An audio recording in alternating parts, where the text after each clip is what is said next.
Tonight we're going to have a presentation by Patricia Phagan, a professor at Vassar, and I'll introduce her in just a moment. That's going to be followed by a film called Women Painters, which is a French television documentary that talks about the sort of the lost art history, if you will, of women painters. And then we have a very short local documentary, now you've got me saying it, done by a young local woman. It's only about 3 minutes, but we're going to show that at the end about the local Black Lives Matter movement and marches. She came in and shared it with us, and we just want to give her an airing of that because it's a really nicely done piece. So without further ado, I'm going to introduce our speaker for this evening. Patricia Phagan is the Philip and Lynn Strauss Curator of Prints and Drawings at the Francis Lehman Loeb Art Center at Vassar College. She's been there since 2000 in this position and has a PhD in art history from the City University of New York Graduate Center. And we're very pleased to have Professor Phagan join us here this evening with her presentation, and I'm going to turn it over to her. Okay, great. Thank you. Thank you so much. And so now let me see if I know how to share the screen. Okay.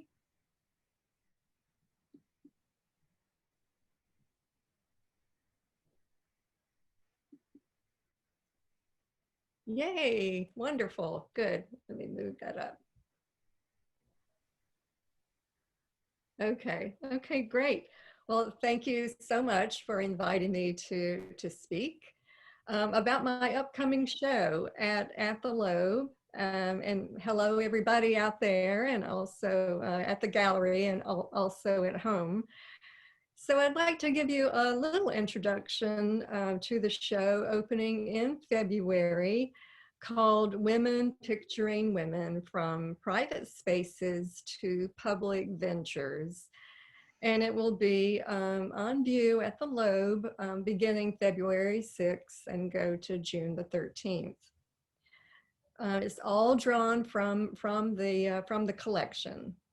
So I hope you'll be able to come see the show during its 4-month run beginning in February, and we'll post our hours in February for you. We'll post them online in February and through June, so you'll know when the Art Center is open to the public. So I'm going to start with this really beautiful drawing. The idea for a show about pictures of women by women actually started out with a work by a man, and that's this work. It's Edwin Blashfield's study for a mural called Westward at the Iowa State Capitol. It's a beautiful drawing that was done about 1905.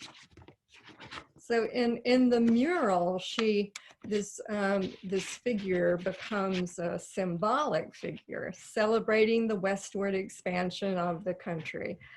But here she is a young woman posing for the artist.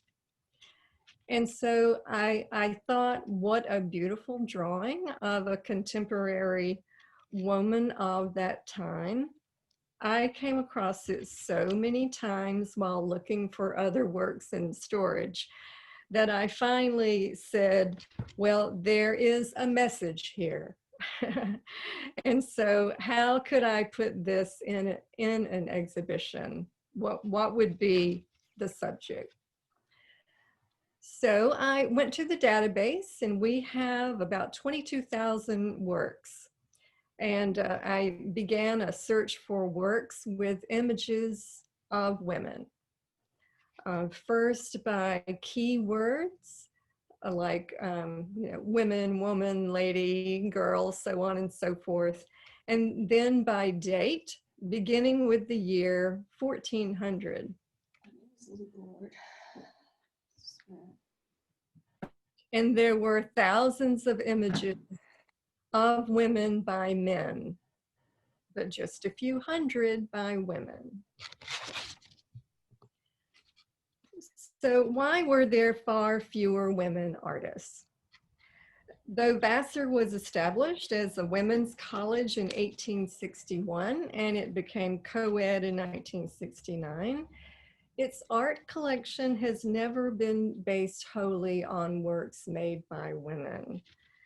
But the collection began with mostly British and American drawings and prints of landscapes and architecture, and Hudson River School landscape oil studies, with just a few works by women. And here's a great example of those Hudson River School landscape studies. It's Frederick Church's Autumn in North America, which is in our founding galleries. And here's another beautiful work in the collection. After Matthew Vassar's founding gift in 1864, donations to the museum followed, one by one or together in a group, or especially in bursts of these refined, in-depth private collections, with many Vassar women graduates instrumental in facilitating gifts or being outright donors of works, and also giving purchase funds. So this is Rembrandt's great landscape etching that we have in the collection, The Three Trees, given to us by the Felix Warburg family in 1941. It came with almost 200 mostly old master prints.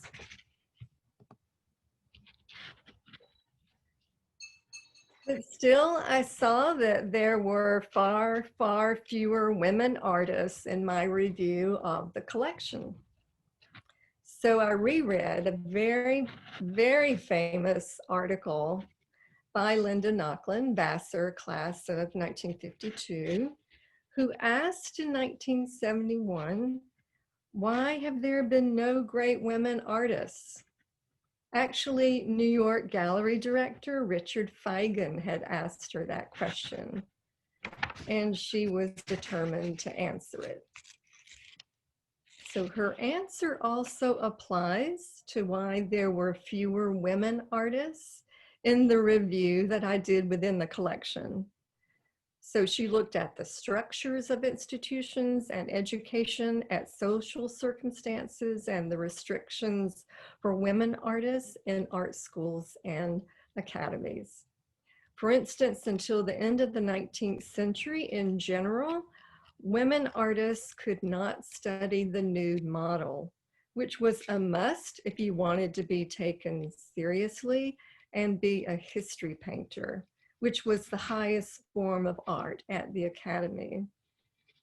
So here you see the life drawing room at the Royal Academy of Art in London, painted in 1771-72 by Johann Zoffany, with the male members surrounded by casts of sculptures from the past, and most of them talking and directing their attention to the male nude at right. There are two models. One is almost nude, that's in the foreground, but the completely nude model is right behind him. And above this nude male model on the wall at the right are representations of the only women members. So the real women were not allowed in the room if there was going to be a nude male model. So Angelica Kaufman, the Swiss history painter, is on the left. And Mary Moser, a flower and literary painter, is on the right, and she's blocked out with my little running pictures here with the zoom, but she's there. So the ideal for women, especially from the late 18th century, was motherhood, the home and domestic fulfillment and happiness. And you can see this ideal realized in this well-appointed home scene in a painting by the American William Lippincott at the end of the 19th century. It's a beautiful painting. But in the 20th century, especially, I saw more and more works by women artists that came into the collection. And at mid-century, the Vassar Gallery director Agnes Renge Claflin, shown here in this daring diagonal shot by Raleigh McKenna, strove for contemporary art to be represented in the galleries, and that included art by women. And Linda Nochlin, as a student in the late 40s and early 50s, remembered seeing paintings by contemporary women in the galleries and hearing lectures by them too, all of which greatly inspired her. So I found in my review that major subject areas emerged: portraits, idyllic landscapes, and domestic scenes appear and depend on intimate personal settings, whereas streets and workplaces emerge as later topics. And they rely on the artist navigating more unpredictable surroundings. But I found that things were not so nice and neat. In real life, the personal and the public overlapped.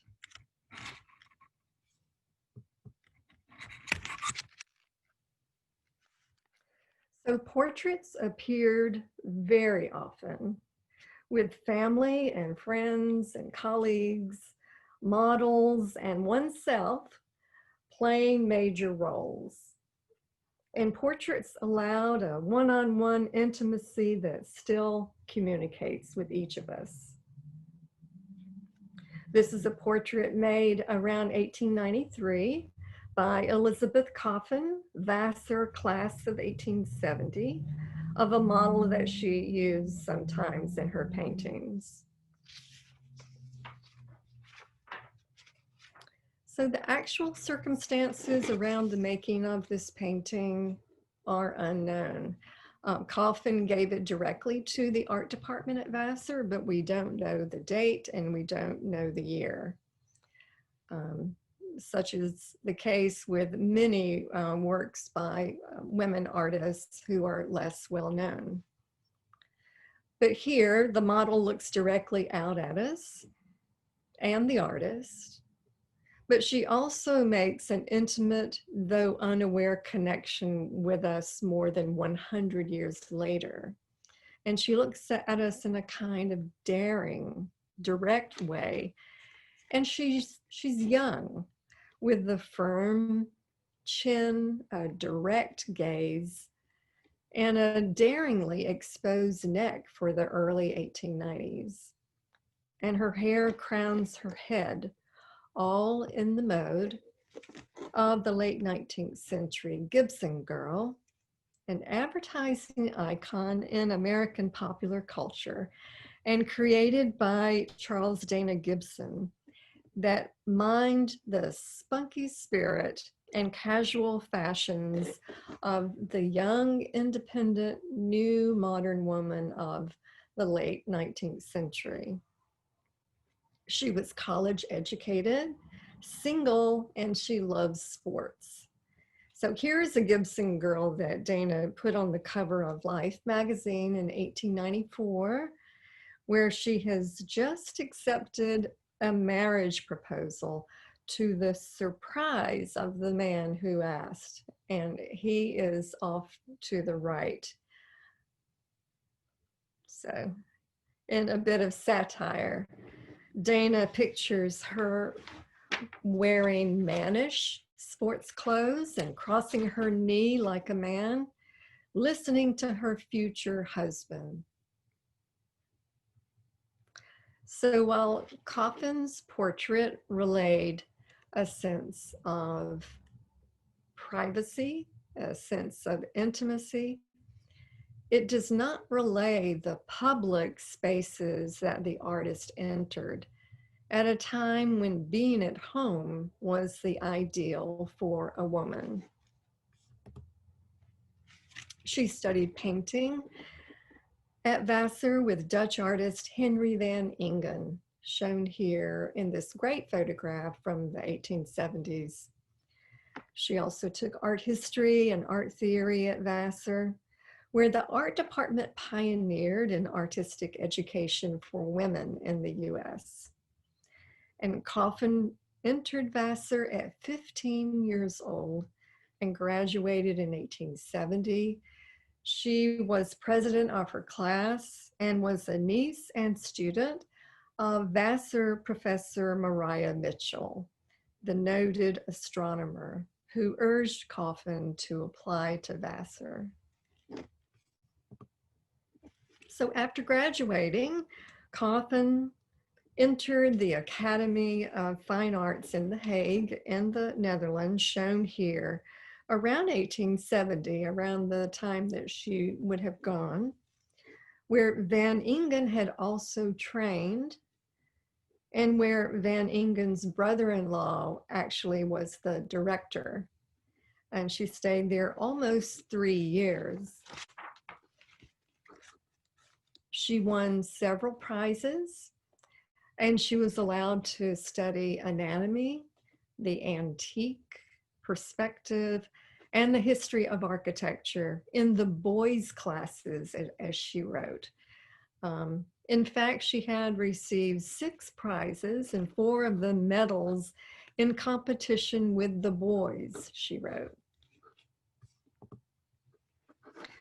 So living and teaching in Brooklyn and remaining unmarried and independent, Coffin worked as a professional artist. This is a portrait of her by Thomas Akins. She worked as a professional artist, exhibiting and traveling, gaining attention from reviewers and earning awards and running her own studio. She trained at the Brooklyn Art Guild, where she studied with Akins, at the Art Students League, and also the Pennsylvania Academy of the Fine Arts. And she was studying with Akins again then. Here is her portrait. So she very much had stepped into the American and European art worlds of the time. And next we're going on to this beautiful watercolor, early 20th century American watercolor. In 1907, the American illustrator and cartoonist and painter Hilda Belcher, just a few years out of art school, rendered this Gibson Girl-like figure, and she showed it at the New York Watercolor Club that year to much acclaim. And this is in the show. It's one of the stars. So here a young woman is dressed in a really striking checker dress, sitting in a large chair against a bare wall. And there's a footstool and a rug giving just a hint of the domestic in a kind of claustrophobic painted snapshot. Though the watercolor appears to portray one young, casual woman, just one, in a thoughtful pose, actually Belcher constructed it from 3 sources. She used the sitting pose and dressed body of a Mrs. Hagan, and I haven't been able to identify who that is, but the face was that of her friend and the young art student, Georgia O'Keeffe.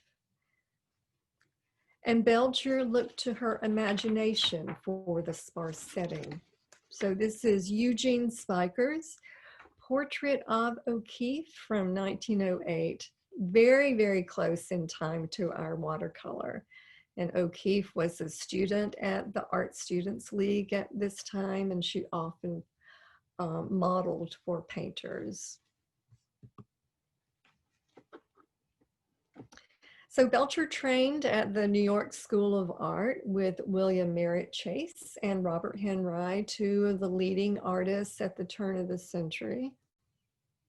And here is an earlier picture from the Chase School. This is from the 1890s, showing women students hamming it up in their drawing class.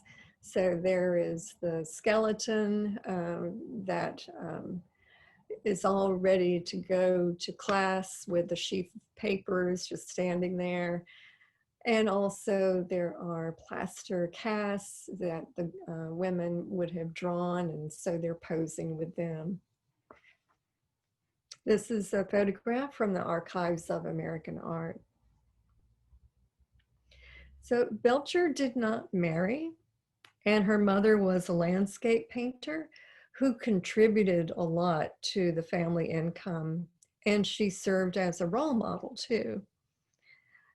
But Belcher participated in the public art world of the time with her magazine illustrations and with her cartoons, and showing works in these prestigious exhibitions, and also with her training at a leading art school in New York.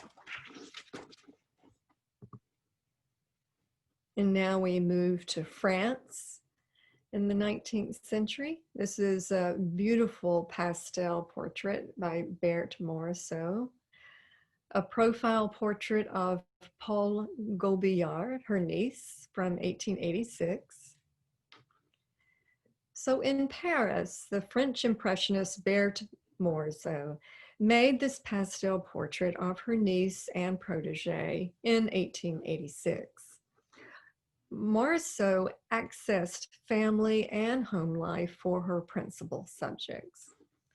But portraiture, as a transcribing of modern life, was on the everyday menu for the Impressionist artist.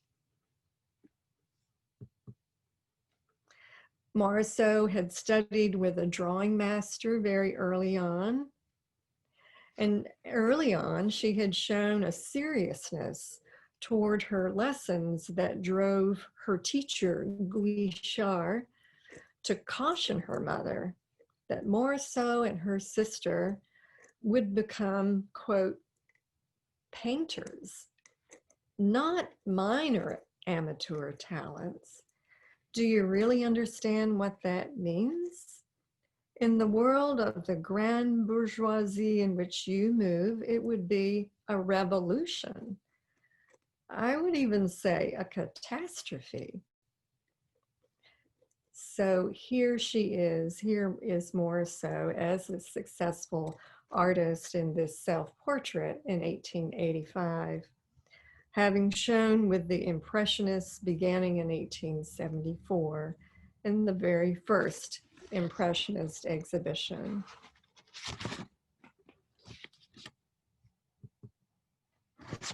Here's another work in the show by Kate Colvin, Self-Portrait at a Table. In Germany, Kolwitz was just at the very beginning of learning how to etch in this self-portrait she made around 1893. And a gloomy glow from the kerosene oil lamp lights her face, her hands, and the tabletop. She wrapped herself in a private moment here, but she used a medium, printmaking, that was made for multiple distribution. It was made for an audience. So she would go on to make hundreds of prints, an activity which would have sent her going from the privacy of her own thoughts in her own home to the busy world of publishers and printers and to the world of current events, with politics, war, hunger, and labor issues all being of concern. And throughout her life, she made self-portraits. She made over 100 of them, and they telegraph a theme that would stay with her throughout her life, a series of self-conscious personal records through prints, through drawing and sculpture of her face and expressions, and also the state of her mind. So here she is just a few years later in 1899.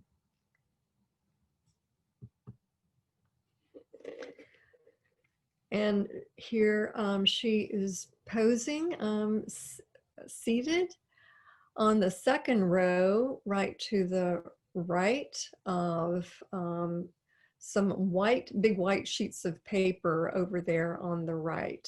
They're a little bit covered up with the zoom.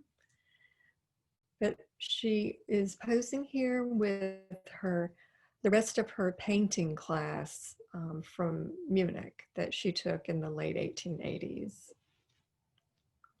So she didn't train at an officially sanctioned government-run academy in Munich or Berlin.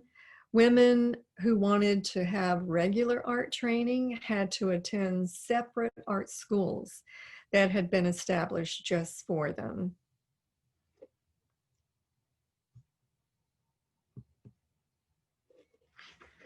So she executed the self-portrait that we saw, and this early print too, of a working woman when she lived in a factory area of Berlin where her husband had opened a clinic for the area's tailors and their families soon after they had married, soon after she and her husband had married. So Colditz did not have a history of family members who were artists. She was born into a family with deep social democratic roots and intellectual interests. However, she got a lot of encouragement for being an artist from her father in an era when the independence of women was an issue of passionate public interest.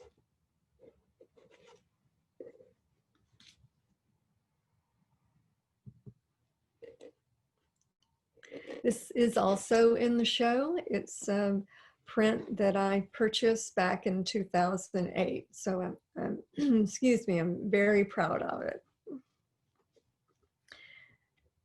In 1945, the African-American sculptor and printmaker Elizabeth Catlett magnified this image so much that it confronts us in a powerful lithographic portrayal.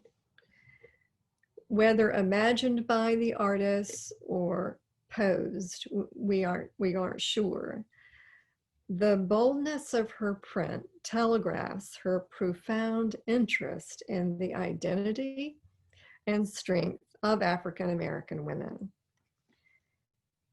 For 1945 and 46, she won Julius Rosenwald Fund Fellowships that allowed her to work on a sequence of works with images of Black women, and the series was called The Negro Woman.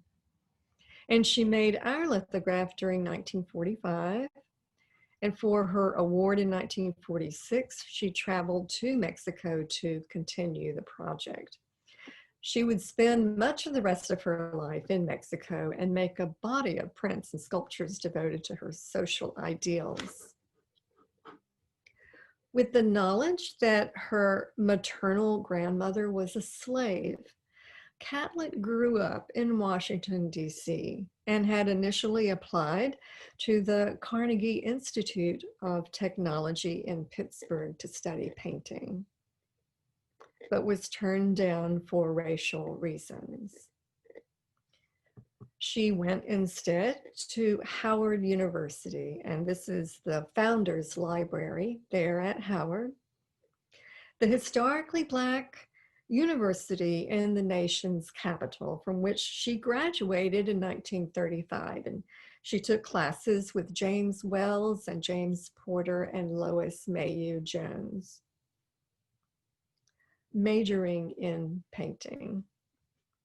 And then she would go on to work with the regionalist painter Grant Wood at the University of Iowa. She earned her MFA in sculpture there. And so this is her on graduation day when she earned her MFA.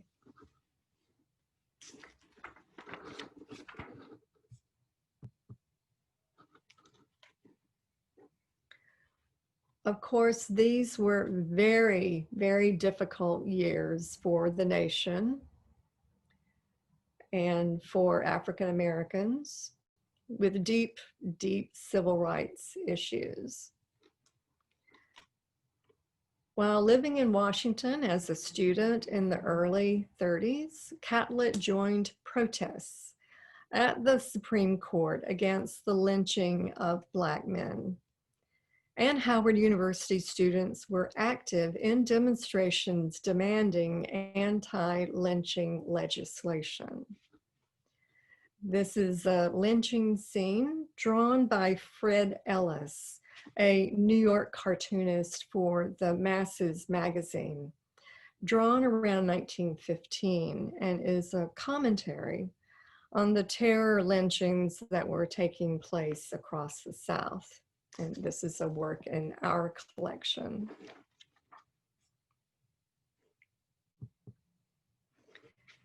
Now we go to New York in the 1960s to an avant-garde art circle. This is in the show. It's a glorious painting. On a canvas that stretches 6 feet wide, the Welsh artist Sylvia Slee in 1967 painted her stylish friends, Sylvia Castro, on a painter and dancer shown at the left, and Marilu Marini, another avant-garde dancer, at right, sunning themselves on long chairs before a curtain of weeping willow leaves in the artist's backyard, and the leaves are even reflected onto them. In her paintings, Slee preferred to use her friends as models and as subjects, because the act of painting someone is very intimate, she said, a personal relationship, she said to Linda Nochlin.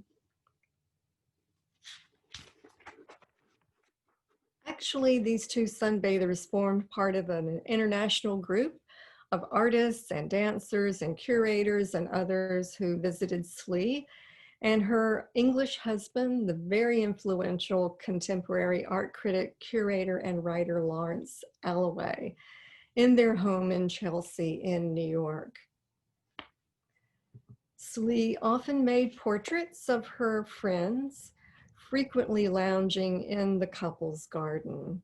And here is Slee's wonderful painting from 1975 of their friend Paul Rossano in the backyard garden.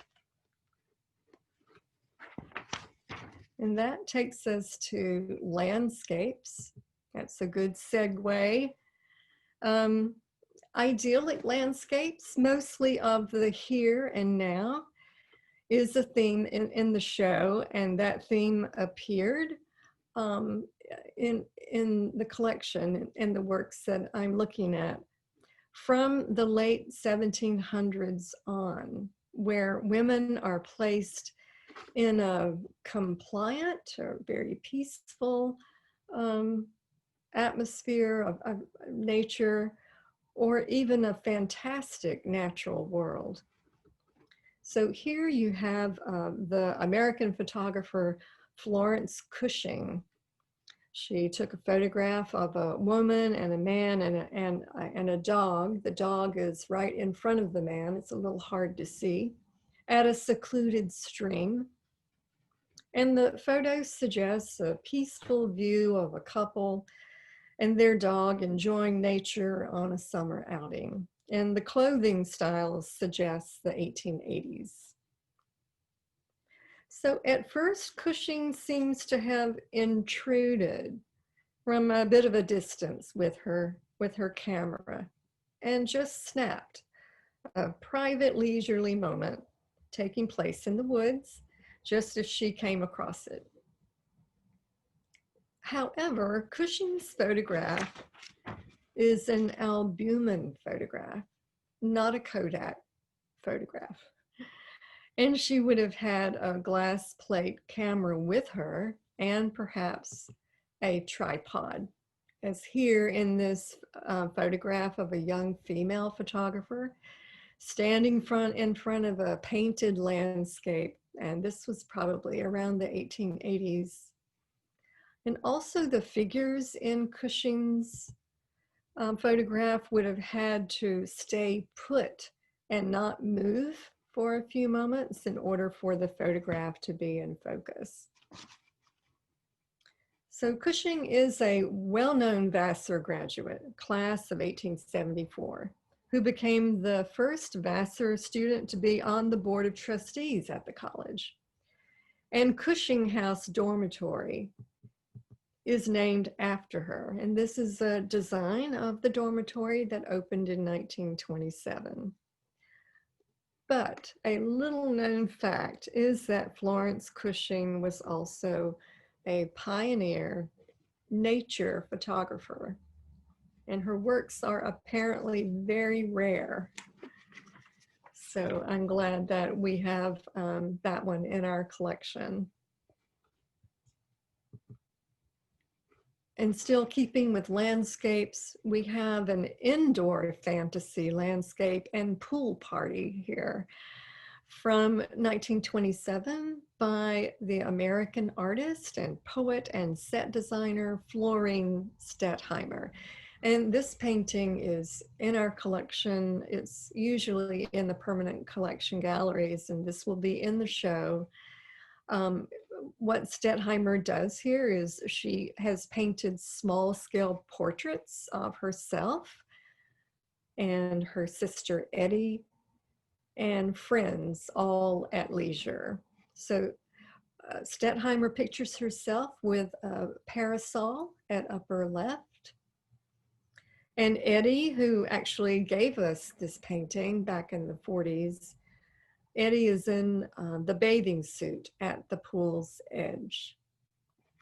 And the pool becomes a Bosch-like mix of fantasy water cars with a shell in the center, a turtle up above, dolphins right to the right of the turtle, and a swan-like creature right in the foreground.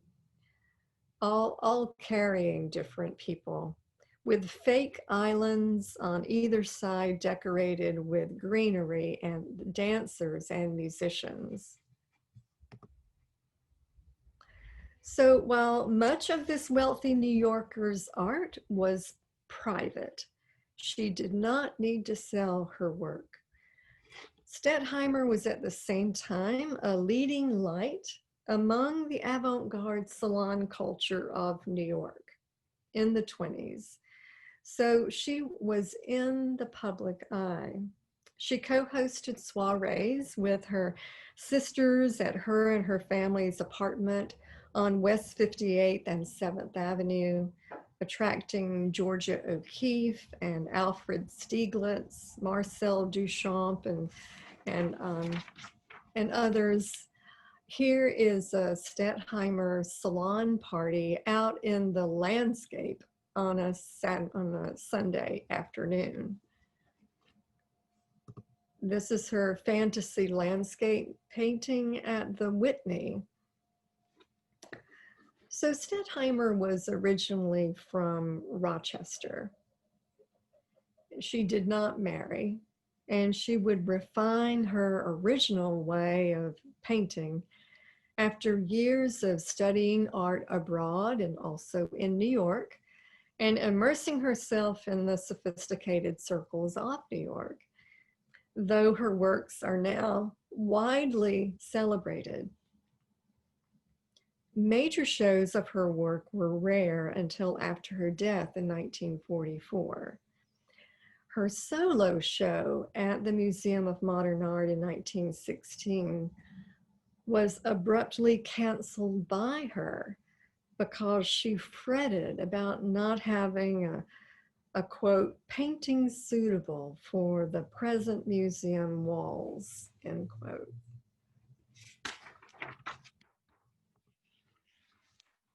And this is an early self-portrait of Stethheimer. Her art was known to her good friends only, and the intensity of her private vision matched the intensity of her personal vulnerabilities. In fact, she muted her real personality for much of the time. And she wrote about this in a poem. And here's the poem. When I meet a stranger, out of courtesy, I turn on a soft pink light, which is found modest, even charming. It is a protection against wear and tears. And when I am rid of the always to be stranger, I turn on my light and become myself.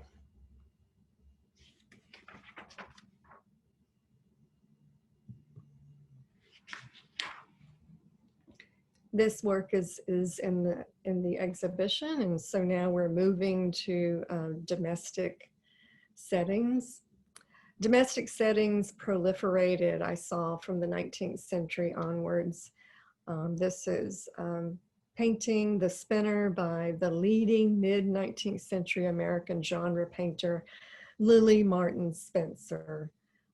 This is in the exhibition. And she constructed this scene of a woman just inside an open doorway, working with a spinning wheel and relishing the air. She's caught in a personal moment. At the time, in April 1894, when Spencer signed this, and she did put April 1894, the well-known artist was living almost incognito in Poughkeepsie on Cherry Street, excuse me, on Cherry Street, just a few blocks from me here on Academy Street, and painting for a living at age 72. She became well known at mid-century. She pursued portraits and made domestic subject paintings for rising American middle-class audiences. And unlike most male genre painters of the time, she pursued women and their house chores and children as major themes. With intimate moments staged, for instance, in the kitchen, such as this painting, or with a baby in a bedroom, or with some paintings also featuring husbands. Here is first marketing. This is a painting at the Met. So she began painting domestic themes for a popular audience when she married in Cincinnati in the 1840s and had children. She would eventually have 13, with 7 reaching adulthood, but she was from an unconventional, progressive upbringing, and she provided for the family financially, and her husband assisted her with house affairs and her art, handling the business side. So here is her tongue-in-cheek painting of a young husband having done the grocery shopping for the first time. It's raining, he can't open the umbrella, and things are falling out of his basket. Spencer was snubbed by more serious art circles for her sometimes unrefined drawing ability and her comical teasing humor. Here she is in a photographic portrait from around 1900, taken in New York. This is from the Archives of American Art. So apparently few townspeople in Poughkeepsie knew that she had been living and working here, according to the author of a local newspaper article from 1898. So according to the article, she was suffering from malaria, but she was painting portraits at the time and lived with her son and daughter in Poughkeepsie. So here she is in a photographic portrait taken around 1900 in New York. So there is no hint of illness in our painting, but rather a hopeful gaze into a private world of fresh air.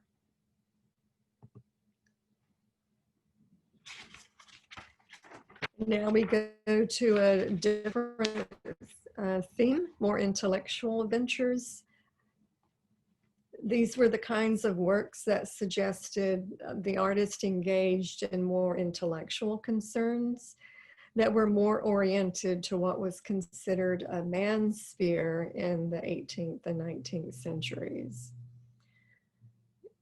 Drawn around 1778. This is by the Swiss painter Angelica Kaufman, who we saw at the very beginning, who is living in London. And the drawing indicates her intense interest in drapery studies and in classical allegory. This is a preparatory study for the figure on the left in a painting regarding the ancient Greek play Electra by Sophocles. This is from a private collection. So Kaufman most likely made our drawing in the confines of her studio at her home in Soho in London. Here she is around 1784 and in Rome. By the time our drawing was made, she had become extraordinarily well known in London, having ventured forth 12 years before from the continent, where she had gained a grand tour following and a flourishing clientele. In London, she ambitiously continued this highly public career and made history paintings an unusual enterprise for a woman artist, since academies and schools restricted their access to drawing male nudes, a cornerstone of history painting, as I said at the beginning. And still in the mythological vein, there is the young Elba Huffman Balslog shown here in a family photo that was generously sent to me. Here she, this is around 1874. She was from Peru, Indiana, and she wrote a series of letters home to her mother in 1869-70 while she was a student at Vassar. And they give this vivid personal account of her activities and her friendships and life at Vassar. And she wrote at the prospect of attending Vassar, she said, I feel so excited, so emancipated, she wrote in the very first letter before she had arrived. And this is a really beautiful drawing by her. So one of the art girls, as she described herself, she wrote frequently about the art department and Professor Van Ingen. And she wrote about drawing in the studio and in the art gallery in main building. and also going to the Highlands to sketch with the class. And in one letter, she discusses making charcoal drawings from the antique plaster cast of the Venus de Milo, which was on display in the art gallery. But this is another charcoal drawing believed to be from her school days at Vassar that pictures a cast of the antique sculpture of the goddess Diana. Here's a close-up in a different kind of light. This is daylight, I believe.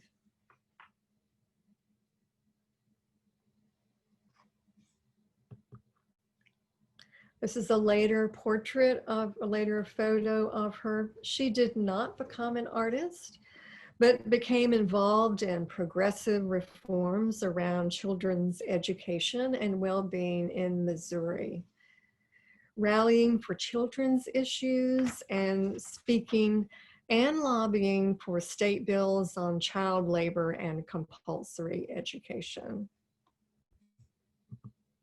And now we go to our very last theme, and that's on documentary photography. Photography, this work here is in the exhibition. Photography spurred a veritable movement among women artists in the 20th century to venture into the public sphere in order to create their art. So literally, they are going into the streets. This is by Raleigh McKenna, Vassar class of 1940, who made the photograph while on a trip back to Mississippi in 1954 for a professional assignment. She had grown up a good many years in Mississippi. And yet the trip was personal for her, as she confided in her autobiography. I was in my element, clay and sandy soil, gravel roads, slash and loblolly pines, Spanish moss, white mansions, wooden shacks, black faces, and warmth. So here you have a thin, well-dressed older woman crossing the street who seems not to have taken notice of the photographer yet, who is entering her space.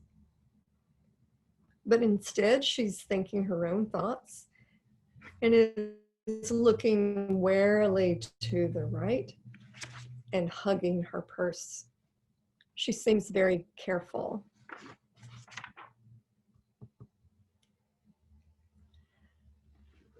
This is also Raleigh McKenna. So McKenna and poet John Malcolm Brennan were working on an assignment from Mademoiselle magazine to travel to Jackson, the state capital in Mississippi, and the countryside around it to do an illustrated story on Eudora Welty, the Southern writer. Welty would show them scenes typical of her stories. So McKenna took photographs in the countryside and city streets that included views of African Americans. They had been an integral part of my daily life growing up, she commented. So this is of Eudora Welty, you can see at the bottom right, at the ruin called Windsor. And another McKenna photograph from her trip. And at the time, the South was segregated with racial discrimination, heavy voter suppression, Jim Crow laws, and deadly violence against Blacks taking place. This is her picture, her photograph of the first and last colored cafe. So McKenna had an adventurous childhood, living with extended family in Mississippi and Alabama and in New Orleans.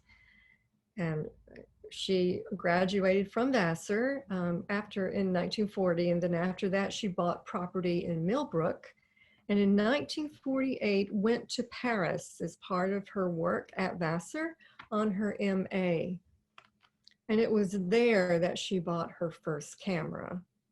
And this picture, it's probably of the photographer Madame Laure Albin Guyot, is from that trip. So this is one of her earliest photographs as a professional photographer. So she would become widely known for her portrait photographs of writers and artists and for her architectural and landscape photography. And lastly, here is Diane Arvis's A Young Brooklyn Family Going for a Sunday Outing, New York City. So this is from 1966, and this is in the show. And this sums up some of the show's themes. Arvis went into the streets and recorded this family. Also, here is a domestic theme, and portraiture is key. And she seems to intrude in this sidewalk scene. At least that's what I thought. However, I learned that she had gotten to know the family some. She wrote about them, about Richard and Marilyn Daria, shown here with two of their children. They lived in the Bronx, and the couple met at school. And Marilyn looked so much like Elizabeth Taylor, people said, that she dyed her hair black, just like the actresses. So in the end, Arvis expertly binds the personal and the public together in this work.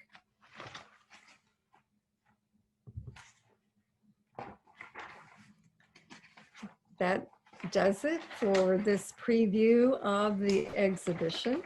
I'd like to thank you so much for listening, and I hope you can see the depth of talent displayed by these women, and also see how their experiences and ambitions push them into the public eye. So please do come see these works and others for yourself in the spring when the show opens in February. And we'll have our hours posted on the website. So thank you all again for tuning in. Thank you.